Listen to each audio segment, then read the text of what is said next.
Boa noite a todos. Esse é o nosso 7º encontro da leitura e estudo do livro A Fonte Não Precisa Perguntar pelo Caminho. Hoje, a nossa leitura, a gente vai retornar só uma página para trás, para a gente reforçar a leitura, que é uma parte muito importante do livro, que é a vida plena. Então, eu vou começar a leitura, depois outra pessoa pode me ajudar. Então, vida plena, na página 66 do livro físico e 71 do PDF, tá bom? Vamos lá. Vida plena. Então, o que é o sentido da vida? O sentido da vida, Bert responde, né? O sentido da vida é a vida em si, nada além disso. A vida, tomada como ela é, tem sentido. Somente quando não nos expomos a ela, tal como ela é, a experimentamos sem sentido. Por isso, o sentido da vida depende amplamente daquilo que cada um faz com aquilo que lhe foi predeterminado. Uma vida plena, quero denominar assim, é aquela na qual me sinto em harmonia com a realidade tal como ela é. Portanto, quando me sinto em harmonia com meus pais, assim como são, com os meus ancestrais, assim como são, com a cultura na qual vivo, assim como ela é, com o meu destino, assim como ele é, também com os meus obstáculos, assim como são, e com as possibilidades que eu tenho. Então, gente, quando Hellinger fala isso, ele está falando de muitas pessoas que ficam sempre revoltadas com a vida, revoltadas com as experiências que tiveram, com o marido que teve, com os pais que teve, com os filhos que teve. Então, tem muita gente que fica brigando com a vida como se aquilo fosse injusto com elas, né? Como se a vida estivesse sendo injusta, né? Oferecendo esse cenário em que eu vivo, essas oportunidades, essas vivências, porque às vezes são doloridas, outras vezes menos doloridas, mas como se todos tivessem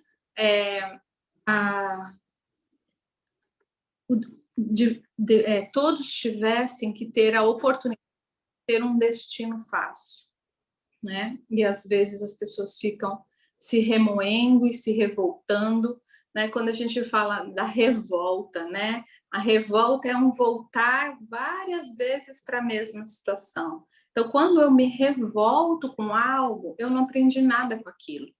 Então, o que a vida faz comigo? Faz com que eu volte para o mesmo lugar ou para uma experiência muito semelhante do ponto de frequência e de energia, porque no externo pode parecer para a pessoa que está vivendo aquilo completamente diferente. Para as pessoas que olham de fora, muitas vezes as pessoas olham e fica muito claro, fica óbvio coisa, mas para a própria pessoa que está lá naquele redemoinho, ela não percebe. Sempre quando a gente vive uma experiência e aprende com ela, é como se a gente subisse numa faixa acima naquele espiral da vida. E aí, quando eu vou lidar com situações semelhantes, eu já adquiri um conhecimento para lidar de uma forma diferente. Quando eu não aprendo, é como se eu ficasse sempre no mesmo degrau, girando, girando, girando em círculo, né? Então, não tem um aprendizado, porque eu recuso aquilo. Eu recuso aquilo como se aquilo fosse de fora de mim, de qualquer experiência, eu estou dizendo, né? Seja dos pais que eu tive, seja das experiências, por exemplo, dos irmãos que eu tenho, nas experiências com meus filhos, nas experiências com meu marido, nas experiências no meu trabalho, qualquer experiência, a vida nos presenteia com essas experiências sempre para um aprendizado. Às vezes esse aprendizado pode vir de uma forma leve, e se eu não tomo isso e não aprendo com isso, então ela vem numa intensidade um pouco maior. Se ainda assim eu me recuso a aprender, a vida traz uma nova oportunidade numa outra intensidade, né? Mas a gente precisa passar dessa né? Como se a gente estivesse repetindo a primeira série diversas vezes. Se eu não passo essa lição, eu não passo para a segunda série. Segunda série, a gente está numa volta acima, numa espiral. Senão eu estou rodando, rodando, rodando e revoltando, né? Voltando na mesma experiência. Então, é isso aqui que ele fala. Que se eu estiver em harmonia com as situações que se apresentam para mim, se eu olho para a vida e digo sim, né? Com isso que eu recebo, eu faço algo de bom, aí eu passo para um outro nível de frequência. Nesse outro nível de frequência, eu não atraio mais experiências daquele tipo para mim. É claro que eu vou atrair outras situações, porque a vida é assim, ela vai trazendo provas o tempo todo. Nunca a gente vai deixar de ter problema. Podem ser problemas muito graves ou podem ser problemas mais leves, mas sempre a vida vai trazendo desafios, né? É igual num videogame que a gente vai passando de fase, né? A gente precisa passar de fases. Então, quando eu fico de acordo, né, com os meus pais, como eles são, com os meus ancestrais, com a história dos meus ancestrais, assim como são, com a cultura em que eu vivo, porque tem gente que diz assim, eu nunca deveria ter nascido no Brasil. Porque o Brasil é um país muito ruim. Porque se eu morasse fora eu teria outras oportunidades. Não, a gente nasce na família que a gente nasce no país que a gente nasce, na cidade que a gente nasce, pela frequência que a gente vibre e por aquilo que a gente precisa aprender nessa encarnação, nessa vida, nessa experiência. Então, é isso que ele está falando aqui. Então, quanto mais cedo a gente parar de se vitimizar, de reclamar e buscar soluções para as nossas dificuldades, mais fácil e mais rápido a gente passa para um outro degrau. Uma vez eu estava, há bastante tempo, eu estava num estudo do Bhagavad Gita, era um português que falava, era uma graça o jeito que ele falava. E ele tinha bastante sotaque português, e quando ele imitava brasileiro, ele falava com sotaque. E era muito interessante de ver. Ele falava bem direitinho, igual um carioca. Então ele disse assim: quando a gente está numa estrada e o nosso pneu fura, né? Então ele diz assim: eu posso xingar, maldizer, dizer como eu sou um azarado, que ódio que isso aconteceu, agora eu vou me atrasar, chutar o pneu do carro, jogar o macaco no chão, me descabelar e dizer, além de tudo tá calor, além de tudo não passa ninguém, e eu tô com sede, e eu tô apertado. Quer dizer, eu posso ficar reclamando de todas as coisas, ou eu posso simplesmente respirar, pegar o macaco, trocar o pneu e ir embora. Então ele diz, a escolha é nossa, né? Então, se eu vou reagir desses modos automáticos, me vitimizando, xingando, buscando culpados, se eu fico nesse movimento, eu posso perder a oportunidade de simplesmente...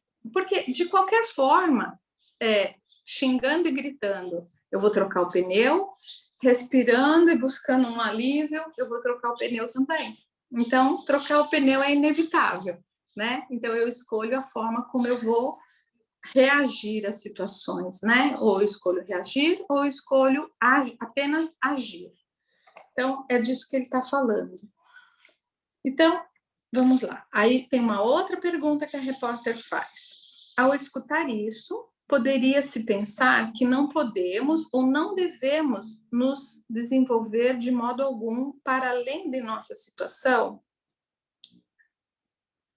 Aí o Hellinger responde: a situação tem em si a semente para o desenvolvimento. Então é isso que eu falei, né? Cada situação tem em si algo ligando com isso. Eu jogo a semente fora. Se vejo isso e me deixo levar pelo movimento que surge, então a minha situação é sempre capaz de se desenvolver. Então, por pior que seja a situação, ela sempre leva a gente para algo mais. Aí a repórter pergunta de novo. Mais algumas vezes se diz, existe um demônio interior. uma diretriz, uma predestinação para cada indivíduo. Como é que eu posso encontrar a minha predestinação interior? Hellinger, cada um vivencia uma tarefa especial, uma capacidade especial. Pode-se dizer que cada um canta sua própria canção. Quando consegue cantá-la, sente-se bem e realizado. Isso não é fácil de encontrar, mas existem certos... Quando me proponho a fazer algo que quero alcançar de qualquer jeito e percebo um obstáculo, se permaneço parado e me reoriento até que saiba em que direção posso me desenvolver para algo que seja adequado para mim, então eu serei conduzido pelas circunstâncias em uma direção que me é adequada. Perguntando novamente, como se chega a uma decisão certa? O que é certo se ajusta. Sabedoria, por exemplo, não é nada... Espera um pouquinho que eu vou ter que pegar a chave. Senão ela não vai ficar quieta. Vou começar de novo. Então, a repórter pergunta de novo. Como se chega a uma decisão certa? O Hellinger responde, o que é certo se ajusta. Sabedoria, por exemplo, não é nada mais do que a capacidade de diferenciar o que é possível ou não, o que para mim é adequado ou não. Algumas vezes também para outros, o que é ou não é adequado. Ela se orienta pelo todo. Portanto, nos expomos a uma situação e, de repente, sentimos onde está a força, o que é adequado e o que enfraquece e é inadequado. Então, o Hellinger fala, não sei se aqui, mas eu li o Hellinger dizendo assim, que quando a gente está no nosso caminho certo, quando algo é certo para nós, a gente não fica agitado por dentro. Aquilo flui, aquilo acontece. Quando a gente se agita muito por dentro, quando a gente percebe obstáculos e sente que a gente tem que lutar para esses obstáculos, mas uma luta dolorida, quando a gente se centra, a gente consegue perceber se é ou se não é. A gente consegue se aquilo é para nós, ou se às vezes a gente está querendo um caminho que não é o nosso destino, está querendo fazer algo por outra pessoa que não fez, ou a gente está querendo fazer algo, por exemplo, nossos pais julgam certo para nós, e por querer agradá-los a gente vai naquela direção. Ele diz, sempre quando a gente está fora do nosso propósito, fora daquilo que a gente veio para fazer, e a gente percebe isso através dos nossos dons, das nossas capacidades, do nosso temperamento também, né? A gente percebe isso. Então, quando a gente se centra, a gente consegue perceber se isso é adequado ou não para nós. E aí ele fala, e às vezes quando a gente se centra, a gente consegue perceber se algo é adequado ou não para o outro, né? Ou um cliente que nos procura, ou às vezes um filho, ou um familiar. A gente também consegue perceber isso quando a gente busca esse centramento, que é esse contato com a nossa alma, né? Aí a repórter pergunta, mas de vez em quando aparecem desejos e receios. Os receios nos enfraquecem, embora pudessem ser algo adequado. E os desejos nos conduzem numa direção que não é adequada. Aí o Hellinger responde, esses tipos de receios e desejos não se originam na alma. Quem está em desarmonia não tem medo. Quem está em harmonia não tem medo. Quem está em harmonia tampouco tem desejos. Está em harmonia e com isso feliz, seja lá o que for. Por isso consegue se expor também a uma situação difícil. E quando for uma situação feliz, para ele não é nada diferente de uma situação comum, porque está em harmonia. Aí a repórter pergunta, o que o senhor menciona aqui me lembra muito um estado espiritual, onde estou mais ou menos independente dos fatos externos, mas isso não é um estado que nós, humanos, temos normalmente. é o produto de um trabalho. Como se alcança tal estado? Né? Então, na yoga, né, um dos preceitos da yoga é a gente encontrar o que eles chamam de equanimidade, que é isso que o Hellinger está falando. Se algo ruim acontece, a gente lida com aquilo. Se algo bom acontece, a gente também lida com aquilo, sem se ficar muito excitado, ou sem ficar muito deprimido, né? No ensinamento da yoga, eles contam a história de um filho de um fazendeiro que ganhou um cavalo num sorteio. E aí todos ficaram na aldeia, todos ficaram muito eufóricos, ele também ficou muito eufórico. Que coisa maravilhosa, ganhar um cavalo, o cavalo vai poder fazer, ajudar no arado, vai poder fazer isso, ele vai poder se divertir, ou a cavalo, e se viu muito feliz, muito animado, é que ele caiu do cavalo e quebrou a perna.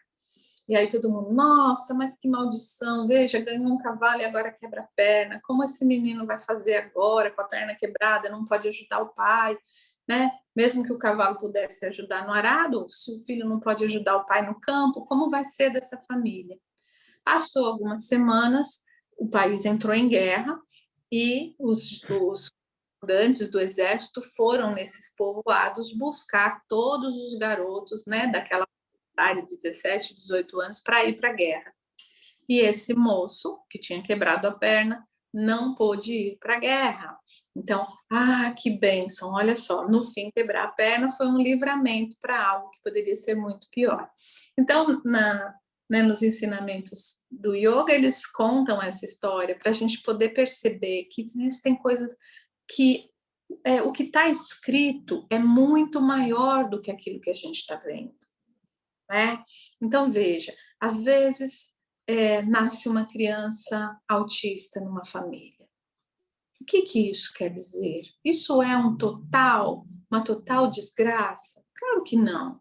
Claro que não. Quando os pais são capazes de amar aquela criança, quando os avós, os primos são capazes de conviver com aquela criança, enxergá-la como um amor, como um ser de luz, né? Porque quando a gente está lidando com crianças especiais, elas vão se tornando tão especiais para a gente, e a gente vai conseguindo ver tantas qualidades, e a gente vai conseguir ver tantas maravilhas, tanto desenvolvimento, tantos milagres na nossa vida, né? Nessa família vão acontecendo, e aquilo pode ser um fator de tanto crescimento para essa família, que a gente não esperava, de tanta união para esses pais, de tanta amorosidade entre os irmãos, que não seria possível se fosse duas crianças normais, por exemplo.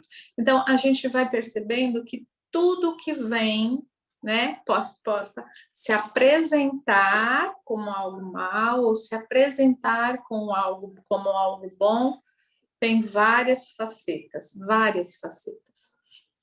Quando a gente vai percebendo, a gente vai ampliando o nosso olhar, vai expandindo a consciência, vai conseguindo olhar mais sistemicamente, porque a minha vida não gira só em torno de mim, né? Eu faço parte de um sistema.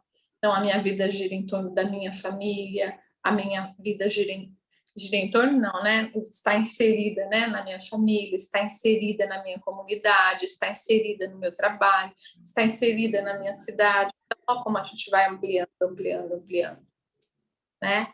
E em que ponto, em muitos pontos, algo que parece ruim pessoalmente pode ser muito positivo também. É isso que a gente precisa olhar. Então, a repórter pergunta, né? Então, ela fala, né, que parece esse estado espiritual e como se pode alcançar tal estado. Ele fala assim, ó, existe um tipo de caminho espiritual que se afasta da vida. Por exemplo, quando somente meditamos, ou se nos afastamos já, agora da vida, como se tivéssemos chegado ao fim. Suicidas têm a mesma atitude. Sentem que deixam a vida para trás. Por isso, para eles, a vida é indiferente. Isso não é espiritual. Espiritual é a concordância com a vida como ela é. a uma vida totalmente trivial, com a sua concordância com a vida como ela é, a uma vida totalmente trivial. De novo, com as suas tarefas, com os seus desejos, com as suas dificuldades, exatamente como ela é. Isso é espiritual e isso é harmonia, não o outro, onde nos retiramos, por assim dizer, do trivial. Aqui, eu acredito, né, o Hellinger deve estar falando também um pouco da própria vida dele, né, porque ele foi para um mosteiro, né, saiu para se tornar padre. Então, esses movimentos que algumas pessoas fazem de dizer eu sou totalmente espiritual, eu não me envolvo nas questões familiares, eu me retiro disso, né? Eu fico em meditação. Isso também, ele fala, isso também não é viver, né? Porque esse compartilhar, esse interagir, esse até participar dos problemas e das soluções dentro da nossa casa, dentro dos lugares, dentro dos grupos onde a gente atua, isso é o viver. O viver é isso, né? É lidar com o outro, né? Se eu me retirar e for lá para um mosteiro budista, então não, lá a vida não tem nenhum problema, mas aquilo não é, né? E quando eu faço isso, o quanto que eu estou também castigando os meus familiares, né? Me retirando dessa forma. Então, é um pouco disso que o Hellinger fala aqui. Aí a repórter pergunta, é imprescindível pertencer para viver uma vida boa?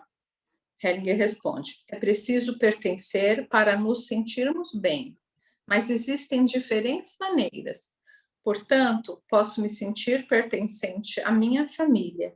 Então, me sinto acolhido na família. Esse pertencer é muito íntimo, mas se persisto aí, depois de um certo tempo, eu fico bloqueada em meu desenvolvimento.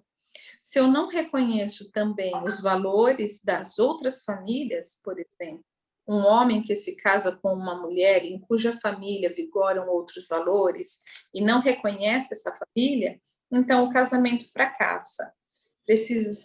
Precisa-se ampliar os limites de seu pertencer. O homem precisa, de certo modo, se afastar de sua família e assim ele se desenvolve. Quem está conectado com o todo está ao mesmo tempo ligado e solitário. E aí a gente começa destino e fé. A repórter pergunta: podemos nos libertar do destino através de uma fé religiosa? Através da fé em uma realidade superior? Hellinger responde: muita fé em Deus reflete o efeito da consciência coletiva inconsciente e reflete também o efeito da consciência pessoal. Por isso, a limitada experiência pessoal fica envaidecida e transferida a Deus. Esse tipo de fé tem um mau efeito. Existe, por exemplo, nas religiões, a ideia de predestinação e a ideia de exclusão. Na maioria das religiões existem, portanto, santos que foram eleitos e os que foram repudiados. Isso reflete o que a consciência pessoal faz conosco quando diferencia quem pode pertencer e quem não pode. Então, o que ele fala aqui, que a gente transfere para a religião e para Deus, é esse olhar do ser humano. O ser humano, olha, esse baseado nas suas crenças e nos seus valores. Esse pode pertencer, esse não pode. Como se Deus fizesse da mesma forma. Como se Deus não acolhesse a todos de todas as religiões. Então, ele fala assim, quando a gente é muito pegado numa religião, a gente passa para Deus o nosso sentimento, o nosso valor, e não para Deus. Deus, de verdade, não faz nenhuma exclusão, né? Porque o Deus não é de nenhuma religião, né? Deus é o criador de todas as coisas. Então, ele fala assim, ó, que isso que a gente projeta em Deus reflete a nossa consciência pessoal. E aí, a nossa consciência pessoal é que diferencia quem pode pertencer e quem não pode. O uso dessa diferenciação é válido e importante na área familiar, que mantém esse grupo unido, mas transferido ao todo tem os efeitos mais terríveis. Todas as guerras religiosas nascem dessa diferenciação, que é inadmissível para a pessoa esclarecida que olha de modo exato. Está falando lá das caças bruxas, né? Da caça aos judeus, todas essas diferenciações ele está falando. Mas essas diferenciações são... Não. Você acha que Deus mandava apedrejar as mulheres que eram infiéis? Claro que não, né? Isso é do humano, não é de Deus.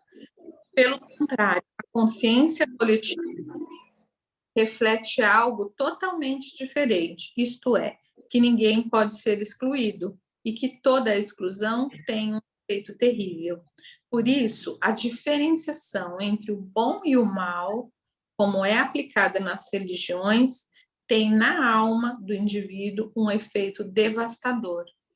Pode-se ver que em famílias devotas, frequentemente, tem que existir uma ovelha negra, que faz realçar o lado renegado e desmascara que é insustentável a reivindicação da representação única do bom. Interessante, né? Encontra-se em algumas... A repórter pergunta, encontra-se em algumas religiões místicas a ideia de que podemos nos libertar através da devoção a Deus, porque nos esquecemos de nós mesmos. Não é este um caminho para superar o destino? Hellinger responde, para mim, não. O abandono é a essa sensação. Quando eu me dedico totalmente, sou livre. Está ligado psicologicamente à necessidade de inocência. E inocência significa, no sentimento, nada mais do que tenho certeza de que posso perder. O movimento da criança em direção à mãe e ao pai, de forma que se sinta acolhida por eles, é transferido aqui para a religião. Para mim, isso não é admissível. A religiosidade é trazida para o contexto humano e interpretada a partir daí. Como se a gente tivesse que ser sem pecado algum para poder pertencer, né? Assim como a criança se sente inocente diante dos pais. Mas o destino não é apenas uma questão de como me sinto na vida. A pessoa pergunta, né? Mas o destino não é apenas uma questão de como me sinto na vida, se me sinto livre e em harmonia? Então, é totalmente indiferente o porquê? Se me sinto totalmente acolhido no colo de Deus, então tenho uma vida boa e superei o meu destino. O Hellinger responde, esse é um sentimento infantil. Quem deixa isso a critério de outrem permanece uma criança que cresce. Para dominar a vida é necessária a coragem de assumir a culpa. Isso é, coragem para se desviar daquilo que é predeterminado pela consciência, pois a consciência sempre restringe. Prescrevendo o que é válido dentro do nosso grupo, precisamos excluir outros que são apegados a outros valores. Por isso, a consciência sempre tem um efeito separador. Na religião, ela tem exatamente o mesmo efeito, de que uns se considerem certos e veem os outros como errados. Por isso, é preciso chegar à harmonia com uma realidade maior, que anula essas diferenças, ultrapassa os limites da consciência e deixa isso para trás. Isso seria, para mim, religião. Destino e alma. Gente, tendo pergunta, vocês falam, tá? O repórter ainda pergunta: o senhor acredita numa evolução da consciência? Os seres humanos sempre se movimentam em direção a uma consciência sempre maior e global? O Hellinger responde: eu observo que a alma é progressiva e que, portanto, existe na vida humana uma evolução. Se nós, por exemplo, olharmos para a consciência pessoal consciente, essa é mais nova que a inconsciente coletiva. É o resultado de uma evolução posterior e que também seja Agora, reconhecer a ação comum dessas duas consciências é um progresso. São os movimentos da alma, num sentido amplo, que possibilitam isso. Quando nos expomos a esses movimentos, somos carregados para adiante, para algo maior. A repórter pergunta: o que é alma? Ele responde: a alma, em latim, anima, é o que possibilita o animalesco. Portanto, aquilo que dá alma ao que vive e possibilita a vida. A alma não é nada individual, algo que o indivíduo tem, mas o indivíduo participa dessa alma. Para mim, essa grande alma dirige a evolução. A evolução é dirigida por algo que sabe, e isso é a alma. Quem pode da alma pode, mas frequentemente somos desconectados dos movimentos da alma pelo nosso vínculo a ambas as consciências. E é preciso esclarecimento e purificação para perceber os movimentos profundos da alma e segui-los. A repórter pergunta: quando uma pessoa reconheceu o seu emaranhamento, então está livre ou não? Não, não está livre. Pensar assim seria arrogante. O emaranhamento consiste principalmente que sou arrastado para os destinos de outros que viveram antes de mim, sem que eu saiba disso.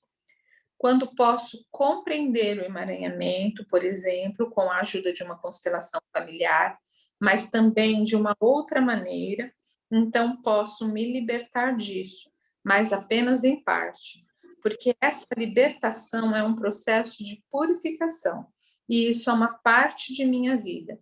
Por isso, a ideia de que posso ficar totalmente livre é uma ilusão. Eu me pergunto: o que faz aquele que é totalmente livre? Ele paira em algum lugar no ar e não aproveita.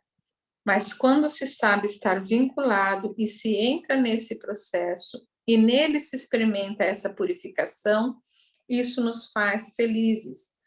Nesse sentido, não nos liberta, mas nos torna maiores. Muito lindo, né? Agora vamos adiante. Né? A gente vai entrar no capítulo Tomar a Vida. Nádia, posso perguntar uma coisa? Se a gente tem o problema e faz, por exemplo, você trabalha em constelação, você cai a consciência da sua parte que você tem, não assim, tipo, que eu entendi, entregando a Deus, mas reconhecendo a sua parte dentro da situação. Aí você evoluindo, você estudando, você fazendo umas mudanças, o destino, entre aspas, ele pode ser mudado? Se a gente pensar no destino... O que o Hellinger pensa do destino? Como que ele vê o destino? O Hellinger diz assim, que o nosso destino, ele não é algo à frente que a gente vai chegar lá. O destino é atrás de nós, né? Tudo que foi vivido na nossa família. E a gente nasce dentro dessa família, né? E imediatamente a gente passa a pertencer nessa família e a ser movimentado pelo campo de informações dessa família. Quando, né, eu numa constelação, vou dar um exemplo, numa constelação, eu percebo que na minha família tem lá uma história com relação a dinheiro, né, que houve, uma pessoa foi prejudicada com relação a isso, outra pessoa se beneficiou à custa da dor do outro. Então, hoje, na minha vida, eu tenho muita dificuldade em manter o dinheiro na minha conta corrente, né? Manter o dinheiro, eu posso até ganhar dinheiro, mas ele vai embora, ou então eu realmente não consigo ganhar dinheiro, expiando por conta do que foi sofrido lá atrás. Então, ele diz assim: quando eu olho para isso, eu fico livre disso?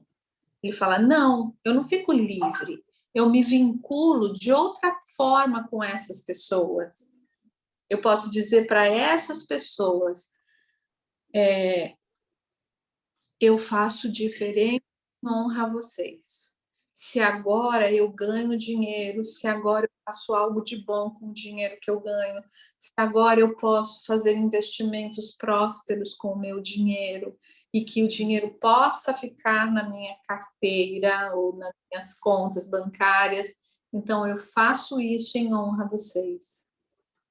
Então, a situação de fora da minha vida muda, né?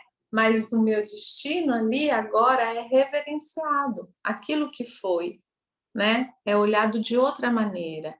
Eu preciso, por exemplo, olhar para essa pessoa que roubou com amor, no sentido que o que o Hellinger fala o tempo inteiro é que no lugar de cada pessoa nós seríamos exatamente essa pessoa.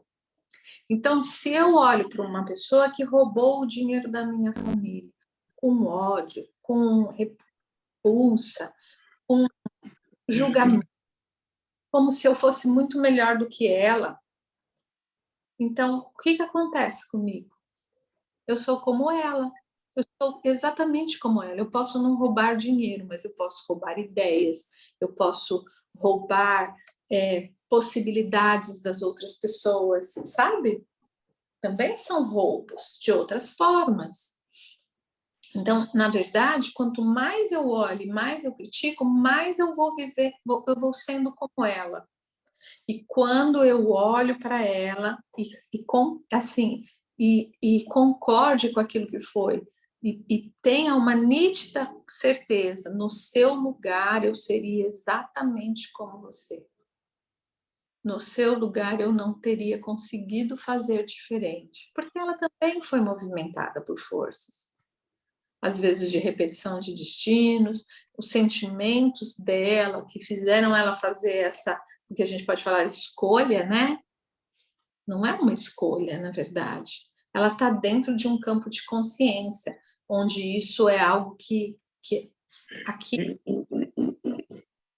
não que ela não tenha não tenha culpa judicialmente, né, com relação a isso. Isso sim, ela precisa pagar por isso, né? Se fosse possível, né, pagar, devolver o dinheiro. Mas assim, quando eu olho para esse movimento, para esse fato, isso que aconteceu, eu não posso ter toda essa arrogância, essa superioridade de que eu sou melhor do que ela.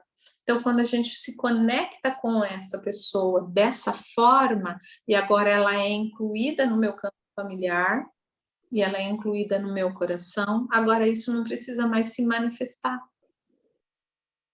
Entende? Então, é nesse sentido que o Hellinger fala. Mas aí ele fala aqui, ó, eu estou livre? Não, eu não estou livre, eu só estou vinculada de uma outra maneira. Eu faço algo de diferente, né? Com aquilo que eu tenho. Isso me enriquece mais, ó. Ele fala, nesse sentido, não nos liberta, mas nos torna maiores. Maiores por quê? Porque agora eu tenho também essa experiência que foi vivida por ele. Não preciso mais viver isso. Tá bom? Vamos adiante? Tá bom. Então, vamos começar por tomar a vida. Eu vou ler a introdução. Esse capítulo mostra o que acontece com os seres humanos que se negam a tomar a sua vida ou a sua felicidade. Portanto, o que se opõe à sua felicidade e o tomar a vida. Mostra também o que lhes possibilita tomar da vida. A consciência é que está principalmente em oposição ao tomar a vida e a felicidade, porque frequentemente nos transmite a sensação de inocência. Quando queremos sofrer no lugar dos outros, sem que isso realmente lhes traga alívio ou os ajude. Ao contrário, frequentemente sentimos-nos culpados quando tomamos a vida e somos felizes. Por isso, a vida plena e feliz é uma conquista da alma. Os seguintes livros dão muitos exemplos com relação a isso. O Essencial Simples, Terapias Breves, falo alguns outros aqui em inglês, Outros exemplos se encontram também em constelações familiares, e ele tem outros nomes aqui em alemão, né, de livros, mas todos a gente fala sobre isso, né, sobre o que faz com que as pessoas não consigam tomar a vida e a felicidade, e mostra as dinâmicas ocultas por trás desse comportamento da pessoa. Eu vou ler aqui uma parte que chama A Felicidade. Ele diz assim: algumas pessoas correm atrás da felicidade porque pensam que precisam agarrá-la. Então, usam viseiras e correm. Mas a felicidade corre atrás dela e não pode alcançá-las, porque elas felicidade.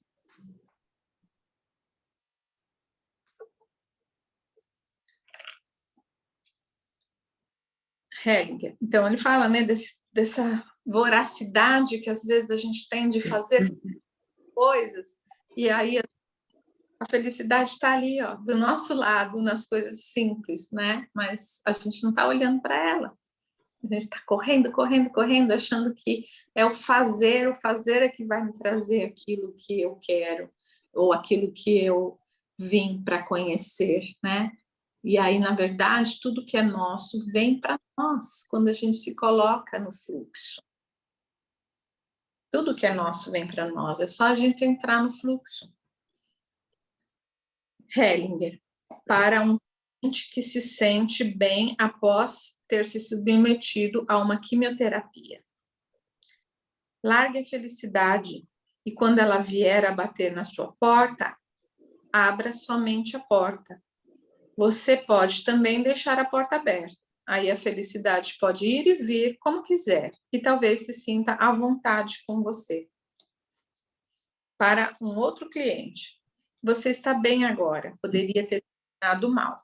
Quando poderia ter terminado mal e tudo correu bem, então nos inclinamos humildemente perante a sorte e dizemos: agradeço por ter vindo. Para a sorte, né? A gente fala. Assim, a tomamos sem fazer nada. Nós a acolhemos enquanto permanece e quando quiser ir embora, deixamos também humildemente que se vá. Assim chega a paz na alma e então uma felicidade serena. Essa felicidade serena você deixa irradiar em sua família, por exemplo. E dos outros é que você verá se isso irradia. Tem muita gente que tem algo ou recebe algo e vive o tempo inteiro com medo de perder aquilo, né? Então, você ganha dinheiro e fica com medo de perder, você tem saúde, você fica o tempo inteiro com medo de perder, você se cura de uma doença e fica pensando, será que eu realmente merecia, né? Então, ele diz isso, não, a vida é só isso, é você ir vivendo as coisas. Então, a felicidade vem, você usufrui a felicidade. A felicidade vai, você aprende com a lição. A saúde vem, você aproveita a saúde. A saúde vai, você aprende o que você precisa aprender na sua doença. Então, é só isso. E aí, sem ficar segurar, né? Às vezes as pessoas recebem coisas da vida, né? Eu lembro até hoje, uma vez, eu estava na faculdade ainda, uma amiga minha, nossa, meu marido acabou de comprar uma casa na praia. Todo mundo, ai, que legal. E ela disse assim, agora a gente vai ver quem realmente são nossos amigos ou as pessoas vão querer começar a chupinhar, né? Eu olhei, eu disse, por que a pessoa não consegue só ser feliz, né? Meu Deus. Então, as pessoas encontram problemas até na alegria. Vamos lá. Modos de vivência da felicidade. Quando alguém faz um bom trabalho, quando consegue fazer algo bom, e o que faz também tem efeito, fica feliz.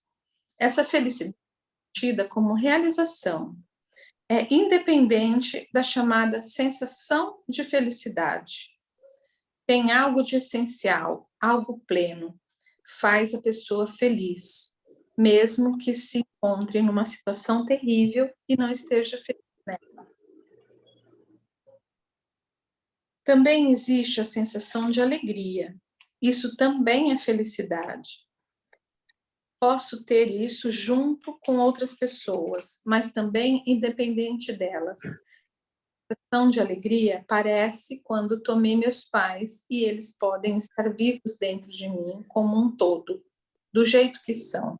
Quem toma os seus pais dessa forma experimenta que tudo aquilo que tem de bom flui deles para si. E tudo aquilo que deles temiam ou negavam, quem consegue isso, a sensibilidade aumenta. Caminho da felicidade. Penso que não devemos acordar cães adormecidos e que não devemos necessariamente desenterrá-los. Hellinger. Talvez seja um tesouro o que se encontra enterrado aí. Se não cavarmos, não podemos descobrir se é um cão ou um tesouro. É preciso saber que cada um está feliz com seu problema. É uma felicidade bem profunda, porque na infelicidade se sente ligado aos outros e pertencente. A felicidade, ao contrário, causa solidão. Se sigo o caminho da felicidade, preciso me desligar de algo, e isso dá medo. Contudo, nesse caminho alcanço um nível mais elevado. Nele me sinto conectado com algo maior, mas me liberto de outras coisas e do estreito. Autorrealização e perfeição. Perfeição é um conceito importante. Na espiritualidade, a perfeição é um conceito importante. Nos mosteiros, o esforço pela perfeição é o ideal mais elevado. De forma secularizada, existe também na psicoterapia a aspiração pela perfeição, por exemplo, na aspiração pela análise completa. Quando se foi analisar, então se é perfeito. A aspiração pela autorrealização é também uma aspiração pela perfeição. Quando se olha para os denominados autorrealizados, vê-se que para eles, autorrealização significa viver à custa de outros. Mas descobrir algo sobre a verdadeira perfeição, quando está em harmonia consigo mesmo. Esse é o primeiro passo. Muitos estão em conflito interno, não estão contentes consigo mesmos. Quando diga isso, pode-se ver que excluíram um dos pais de seu coração, ou até os dois. Assim, estão desligados da fonte de sua vida. Quando alguém está desligado de um de seus pais, tem somente a metade da força vital. E quando alguém tem apenas a metade da força vital, fica deprimido. Depressão é um sentimento de vazio, não de luto. Ter uma sensação de vazio significa que falta um dos pais. Então, somente a metade do coração está preenchida. A depressão desaparece e fica-se em paz consigo mesmo quando se respeita e ama ambos os pais. Quando conseguimos fazer isso, isso é vivenciado como uma graça. Não posso simplesmente querer isso, como se pudesse controlá-lo. Quando conseguimos fazer isso, então isso é vivenciado como uma dádiva. Assim, o sentimento básico se eleva para o pleno e alegre, e a depressão desaparece. Bem, este é o primeiro nível da perfeição. O segundo nível da verdadeira perfeição é alcançado quando todos os que pertencem ao meu sistema têm um lugar em meu coração. A eles pertencem os tios, as tias, todos que deram lugar para mim, os repudiados que tiveram um mau destino, os desprezados e quem quer que seja que ainda pertença a ele. Se apenas um deles fica excluído, todos que estão em meu coração, sinto-me completo. Essa verdadeira perfeição tem um efeito maravilhoso. No instante em que alcanço, sinto-me tanto pleno quanto livre. Bem bonito, né? Alguém pode dar continuidade, então? A gente vai entrar a cura e bem-estar. Eu posso. Vamos lá. Cura e bem-estar. Participante. Antes, quando eu estava lá na frente, tive a sensação de que o importante não é a história em si, que se desenrola lá na frente, mas o sentimento daquele que está lá, que se trata de que seu destino fique liberado. Tem fundamento o que digo? Hellinger, sim. Tudo está direcionado a uma solução. Não importa se no meio algo está certo ou errado. Tão logo estejamos direcionados para a solução, chegamos também a ela, indiretamente. Participantes. De forma que talvez a cura seja ainda algo totalmente diferente daquilo que talvez imaginamos em muitos casos. Tive a sensação de que são leis que se tornam visíveis aqui, as quais pudemos apenas perceber parcialmente, e que algumas coisas não são totalmente claras. Parece-me que a cura, em alguns casos, é totalmente enigmática. Hellinger, para mim, ela é impenetrável. Entretanto, faz uma diferença importante se olha para uma cura, especialmente para uma cura somática, ou se olho para que algo em um sistema fique em ordem. Se dá certo, isso tem algo de felicidade e libertação. Na realidade, isso é o que almejo diretamente. Por isso, também tem efeitos maiores ou menores no corpo. Quando você vê que clientes ficam doentes ou querem se suicidar por amor à sua família e consegue se libertar dessa pressão, então ficam acolhidos em sua família de um modo totalmente diferente do que antes. Se antes já estavam dispostos a morrer, nessa ligação não estão menos dispostos, se é para isso que a doença leva. Mas agora eles se expõem à doença de uma outra forma. A saúde é mais o maior bem. Muitos médicos e doentes comportam-se como se a saúde fosse o maior bem, mas não é assim. Ou como se a vida fosse o maior bem. Também não é isso. A alma tem outros critérios.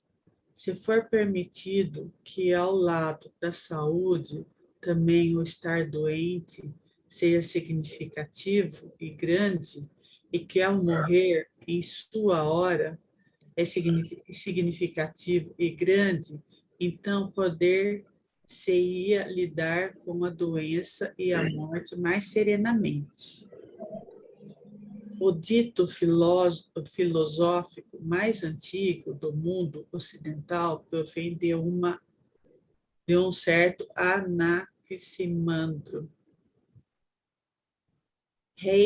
Heidegger escreveu um longo ensaio sobre essa sentença e sondou a sua profundidade.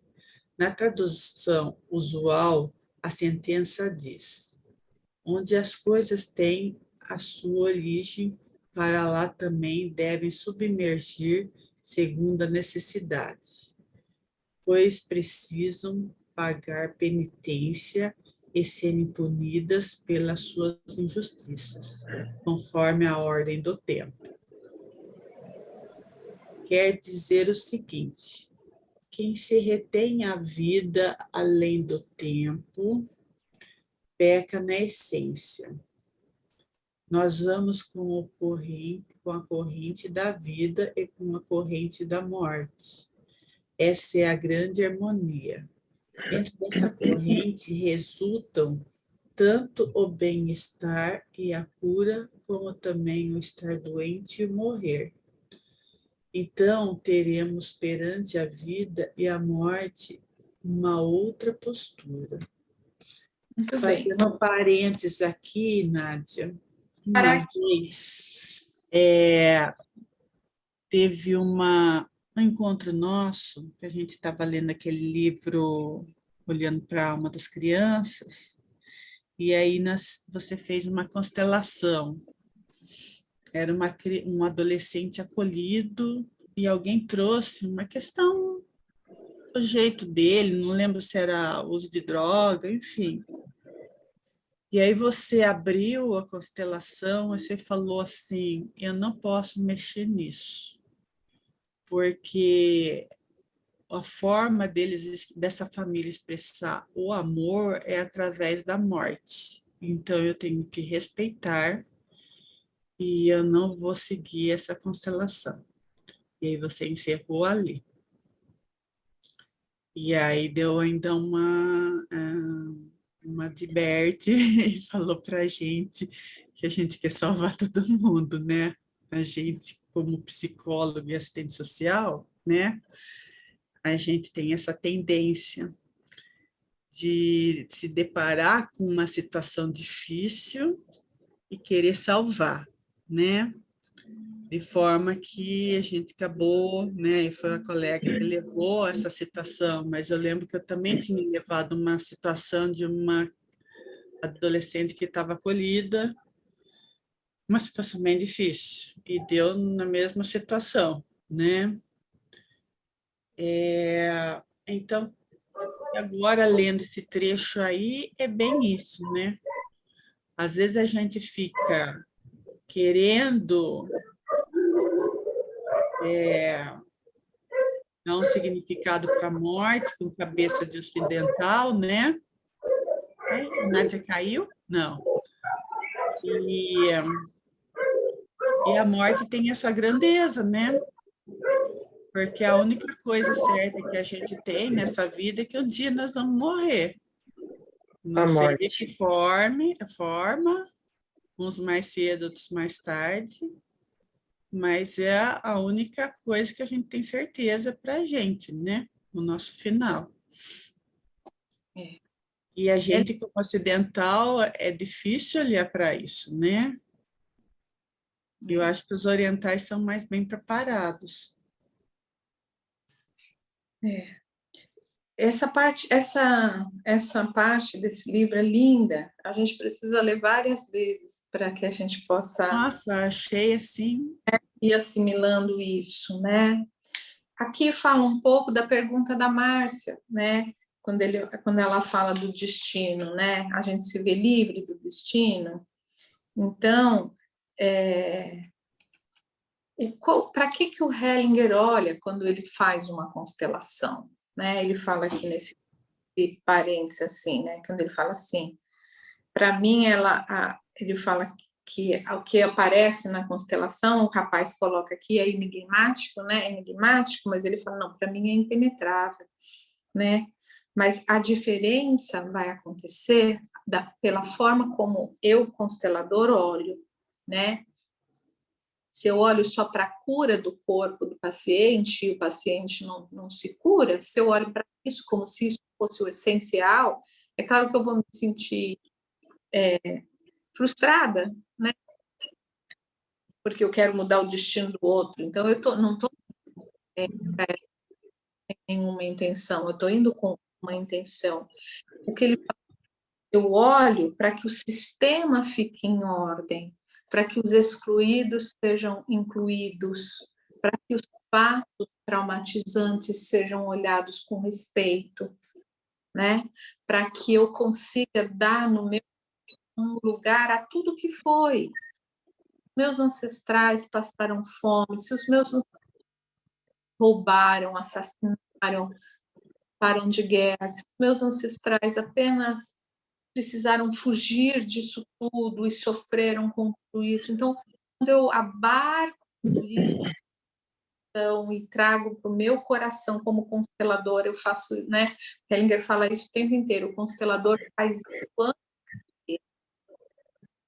Às vezes o próprio constelador olha para aquilo, mas isso não pode ser assim, né? Não, as coisas foram como foram. A gente olha, às vezes, para a situação de grande sofrimento, mas também ali tem muito amor, né?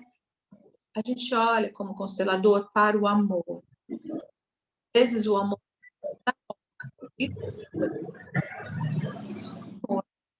né? Então, quando eu olho diretamente, não para a pessoa que está na minha frente, mas eu olho para o sistema, que o sistema se complete. Então, às vezes, o destino, Márcia, da pessoa não modifica, ela vai morrer, porque talvez a doença já tenha tomado o corpo de uma forma que não tenha mais como reverter. Mas a pessoa fica em paz com isso. Em paz, que ela está morrendo por amor, que ela está indo de encontro a uma mãezinha que ela perdeu, né? Ou ela morre no lugar da mãe dela para que a mãe dela fique. Às vezes isso aparece na constelação. E a pessoa, né? De certa forma, a sua arrogância no sentido de estar numa ordem invertida, se colocando como maior do que a mãe, mas ela reconhece o amor que a fez agir daquela forma também. E aí ela fica aliviada.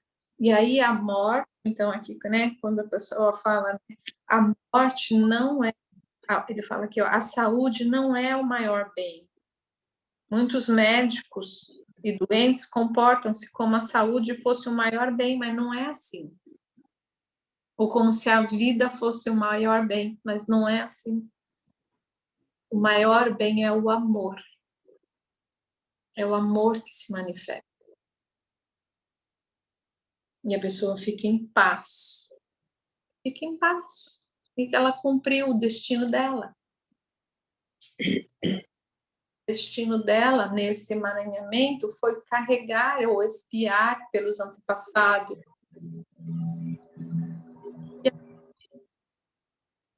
E nada mais reconfortante é uma pessoa ficar em paz com a sua doença. E nada mais curativo também. Quando a pessoa fica em paz, né? Se o corpo ainda tem uma chance de cura, ele vai trabalhar nesse sentido. Se o corpo tem a possibilidade de se restabelecer, vai fazer isso. Porque a gente fica nesse soltar e não querer reter, que a gente falou aqui bem no comecinho, né? Que às vezes a gente tem saúde, curar, a gente quer curar, mas a gente não manda nada. Quando eu me solto quando eu me desemaranho daquilo que eu estava emaranhada e me solto agora nesse fluir com a vida, então a vida vai saber o que fazer, não eu. Eu não sei o que fazer, a vida que vai saber. A vida é que vai, às vezes, apresentar uma solução. Às vezes eu estou na internet e eu vejo, olha, um novo tratamento. Às vezes eu estou lá passeando na internet, ou estou em um lugar e alguém faz um comentário de algo. Então, a vida vai trazer para mim a solução. Ela vai utilizar as pessoas como, né, recados, né, para que essa informação venha para mim. Ou vai abrir situações para que essa informação venha para mim. É assim que acontece. Quando a gente faz uma constelação, a gente não faz mais nada. A gente só se solta daquilo que a gente está emaranhada, né? Se eu estou presa a algumas coisas aqui, soltei, comecei a fluir. E aí eu vou nesse fluir. E a vida vai trazendo novas oportunidades. E eu começo a enxergar as oportunidades porque eu estava com um véu no meu rosto. E é olhar a vida e só enxergar aquilo que é a repetição dos passados. Né? E aí eu começo a ver outras coisas. Outro cenário vai se manifestar para mim, porque eu mudei a minha frequência. Então é isso que acontece. A constelação não é uma ordem de ação. Não é uma ordem de ação. É você se conectar agora com o fluxo, né? Transformar, porque aí você muda o seu modo de ver. A constelação, ela acontece na nossa frente, né? Eu estou assistindo a minha constelação, ou com pessoas, ou com boneco. Então, eu vou meu inconsciente, ele vai reorganizar essa história dentro de mim para um novo significado, uma nova forma de ver. É isso que acontece na constelação. Mesmo que eu não tiver entendido nada, minha alma está junto, minha alma está assistindo a fazer esse processo. Não é o meu ego, eu não tenho controle. Não é o meu pensamento, a minha consciência. É a minha alma.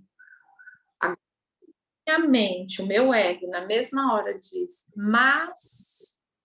E aí, eu, né? Força para isso. Não, não é bem isso.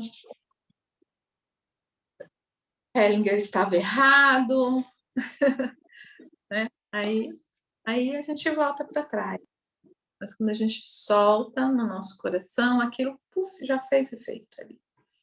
Eu estou com presença, com alma, conectado a essa alma maior, que tem um destino, que tem um propósito para cada um de nós. Para cada um de nós tem um propósito. Quando a gente se deixa levar por essa inteligência maior do que nós, por essa inteligência divina, a gente vai exatamente onde a gente precisa estar. Quando a gente tenta a gente segurar, a gente controlar, a gente decidir, a mente inteira. Aí eu fico com aquela agitação interna que a gente falou no começo, né? Muito bem. Muito bonito esse pedaço, vale a pena vocês terem de novo, porque cada vez vai aprofundando um pouquinho mais, cada vez vai aprofundando um pouco mais, e vai se tornando parte de nós, né? Parte da forma como a gente vê o mundo, e aí a vida vai ficando leve. Tá bom? Então, obrigada pela participação de vocês, obrigada pela leitura, boa noite para vocês. Boa noite a todas. Uma boa semana. Boa noite para todos. Ó, amanhã tem live lá no Instagram, tá bom? Obrigada, Ah, é. Nádia. Boa noite. Amanhã eu vou. Amanhã eu estou lá. Tchau. Tchau, tchau.